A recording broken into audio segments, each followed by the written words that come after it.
संसद के शीतकालीन सत्र में आदरणीय प्रधानमंत्री जी ने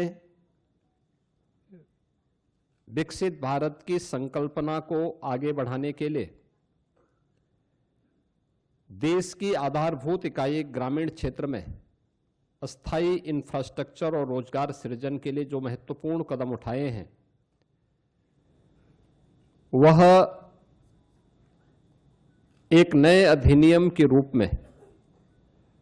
जिसमें विकसित भारत गारंटी फॉर रोजगार एवं आजीविका मिशन ग्रामीण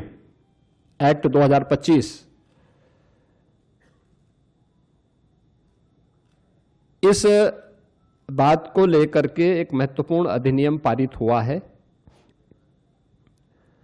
जो भारत के ग्रामीण विकास की दिशा से एक मील का पत्थर साबित होने जा रहा है। मित्रों, ये प्रेस वार्ता करने की आवश्यकता इसलिए पड़ी है क्योंकि जिन लोगों ने देश के अंदर लंबे समय तक देश के संसाधनों पर डकैती डाली,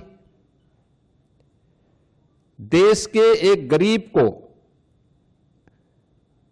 भूखों मरने के लिए, देश के नौजवान को पलायन करने के लिए, बेरोजगारी का दंश झेलने के लिए मजबूर कर दिया था, वे लोग इस प्रकार के रिफॉर्म का और इस प्रकार के एक पारदर्शी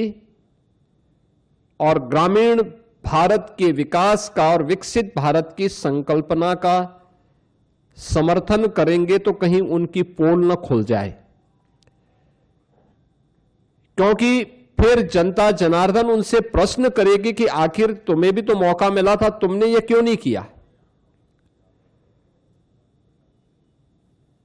कांग्रेस और उनका इंडी गठबंधन इस महत्वपूर्ण अधिनियम को लेकर के कई प्रकार के प्रश्न खड़ा कर रहा है। आश्चर्य होता है कि देश के हित में, श्रमिकों के हित में, किसानों के हित में, गांव के विकास के हित के लिए उठाए गए जिस महत्वपूर्ण कदम का समर्थन होना चाहिए, जिसका स्वागत होना चाहिए और आदरणीय प्रधानमंत्री जी के प्रति, एनडीए के प्रति जिस इंडी गठबंधन को आभार व्यक्त करना चाहिए, आभार व्यक्त करने की बजाय वह